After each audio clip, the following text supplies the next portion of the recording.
Durante a tua vida, por que é que fez o que fez? E por que é que deixou de fazer o que deveria ter feito? Qual é a tua obra? Quando você se for, o que vai ficar?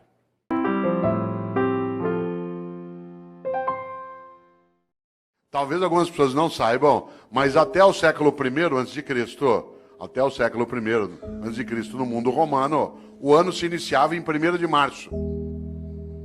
O ano se iniciava em 1º de março. O primeiro dia do ano era 1º de março. E o último era 28 de fevereiro.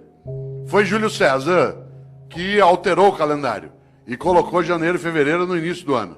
Pouco a pouco o mundo foi adotando o dia 1º de janeiro como o primeiro dia do ano. O único país do mundo em que o ano continua começando em março é o Brasil, né, que é um país clássico, né, um país clássico que não aceita essas modernidades de Júlio César. E para nós, em março ainda não começou, né? Olha que coisa interessante. No entanto, no passado se usava o último dia do ano, que no caso era 28 de fevereiro, para pensar sobre a vida. Os antigos, no mês de fevereiro, usavam o final do ano para pensarem sobre o que tinham feito e o que deveriam fazer. Nós passamos a fazer isso com dezembro. Quando se aproxima 31 de dezembro, alguns e algumas têm o hábito de pensar naquilo que fizeram.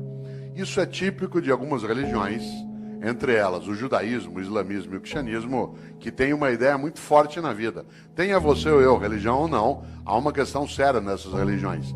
Elas têm uma coisa chamada juízo final. O que me assusta na ideia de juízo final não é o fato de ser final, mas o fato de ser juízo. Porque na crença dessas religiões, insisto, acredite você ou não, essa é uma questão tua privada, há algo decisivo. Elas acreditam que ao final da tua existência, a divindade vai te chamar no canto e falar, vem aqui para um particular. Seguinte, durante a tua vida, por que é que fez o que fez? E por que é que não fez o que não fez? Aliás, por que é que fez o que fez do modo como fez? E por que é que deixou de fazer o que deveria ter feito? Essa é uma pergunta séria. Os cristãos construíram, a partir da influência judaica, uma percepção. E essa percepção ela se consignou na ideia também de juízo final no último livro da Bíblia dos cristãos, que é aquele que fala do fim, que é o livro da Revelação ou o livro do Apocalipse. E se você observa, lá no livro do Apocalipse, no capítulo 3, versículo 15 e 16, os cristãos escreveram: Deus vomitará os mornos. Deus vomitará os mornos. Aliás, a frase completa é: porque tu não és quente nem frio, hei de vomitar-te. Olha que frase forte. Conhece gente morna? Gente que não é quente nem fria, gente que é mais ou menos, que é quente ou frio não, que não cheira nem fede. Sabe gente morna? Morna no trabalho, morna na comunidade, morna na prefeitura, morna na câmara, morna na escola, morna. Não é quente nem fria, gente que não tem compromisso, mais ou menos compromissado, mais ou menos competente, mais ou menos servidor, mais ou menos religioso, mais ou menos político, mais ou menos. Deus vomitará os mornos. Sabe aquela pessoa que é morna? Morna no casamento. E aí como é que está o casamento? Tá ruim com ele, pior sem ele. Morna na comunidade. E aí, como é que está o debate em Campinas sobre a política? Vamos levando, né? E aí, lá na prefeitura, vamos ver o que dá, né? E a escola, como é que tá? Não sei, vamos ver, falta pouco para eu aposentar. Deus vomitará os mornos. Gente que é morna na amizade. Você vai apertar a mão dela, com licença, ela dá só a pontinha do dedo. Você aperta aquela minhoca desmilinguida. Você vai abraçar, a pessoa abraça meio de lado, meio parece que tem nojo. Sabe gente que economiza afeto? Pessoas que esquecem que afeto e conhecimento é uma coisa que se você guardar, você perde. Gente que é morna na cidade, morna no casamento, morna no serviço público. Morna, não é quente nem fria. É morna na religião. Conheço gente, por exemplo, que vai a um culto ou a uma missa. Um dos meus sobrinhos é pastor presbiteriano aqui em Campinas, e às vezes a gente brinca, né, sobre isso, curiosamente, porque tem gente que vai a um culto ou a uma missa e escolhe o horário da missa, por exemplo, pelo tamanho rápido que ela tem. Se eu vou à missa das 10, naquela igreja que o padre faz uma missa rapidinho, então vai para quê? Ou você acha que teu Deus é tonto? Você chama ele de todo-poderoso e ele não sabe que você escolheu uma missa curta. Atenção, Deus vomitará os mornos. A vida é muito curta para ser pequena. E nesta hora, uma das coisas que dá inutilidade, superficialidade a uma vida é aquela em que a pessoa não percebe e nem pensa qual é a obra que ela tem. Eu, quando era secretário de Educação na capital, percebi um dia uma coisa muito interessante. Todas as vezes que um secretário vai visitar uma escola, e secretário de Educação visita escola todo dia, quem que ia comigo? O meu assessor, de chapa dourada, junto com a segurança. Entrava na escola, tinha banda, tinha salgadinho, a gente era levado para a sala da diretoria, as crianças cantavam a Aquarela do Toquinho. Eu tenho trauma até hoje, de tanto ouvir a Aquarela do Toquinho. Dava 2, 3 vezes por dia. Um dia eu falei isso pro Toquinho, eu falei, Toquinho, eu adoro tua música, mas eu tenho trauma dessa. Quem que ia comigo? A pessoa já convertida. Isto é, aquela que era do projeto político, que tinha entrado no mandato. E, portanto, já estava previamente convencida de qual era a finalidade do que se fazia. Quem é que não entendia direito o que fazia? O servidor do dia a dia. No andar que eu era secretário, lá no fundo tinha uma cozinha, onde ficava Dona Maria, sim, uma pessoa real, que fazia café o dia inteiro para servir no gabinete do secretário. A gente vai recebendo pessoas e tomando café.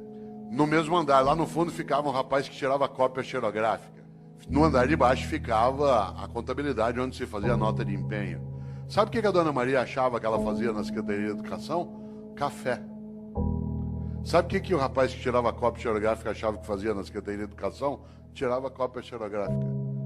A moça que fazia nota de empenho achava que o trabalho dela era fazer nota de empenho. O que ela não tinha visão da obra. E por isso eles estavam na rotina do dia a dia.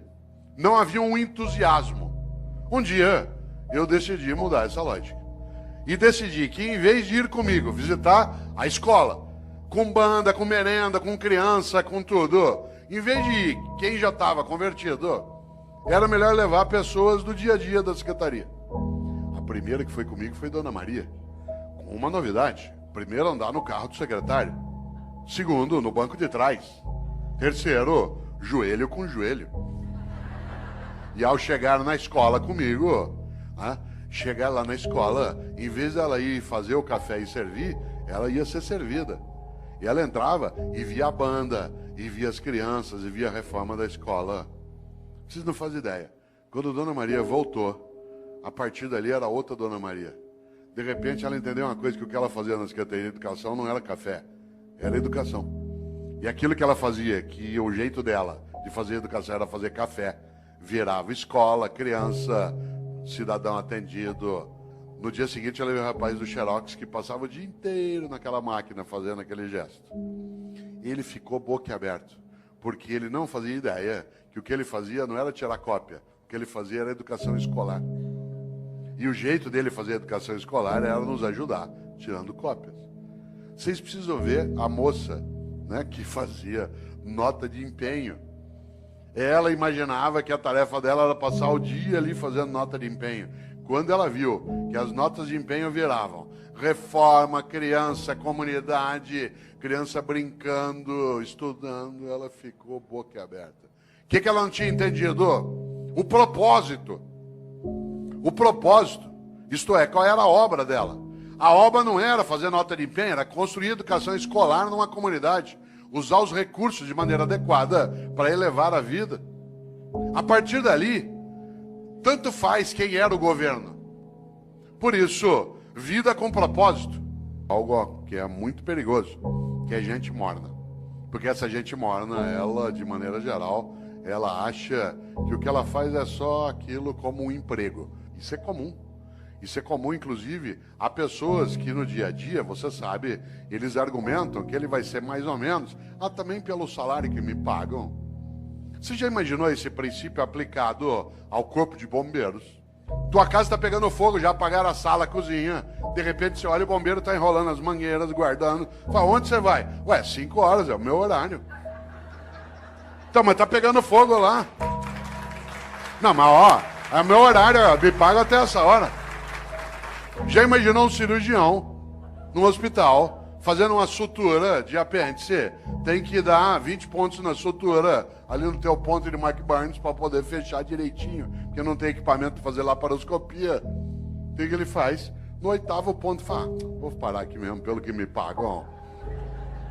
8 pontos tá bom já. Você já imaginou? Você sabe que há pessoas que se conduzem desse modo no cotidiano.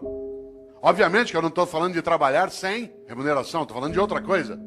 Da capacidade de entender o quanto que a vida é muito curta para ser pequena. E algumas pessoas se apequenam no modo como se relacionam na atividade que desenvolvem. Por isso, volto eu aqui a uma questão: qual é a tua obra? Quando você se for e você se vai, o que vai ficar?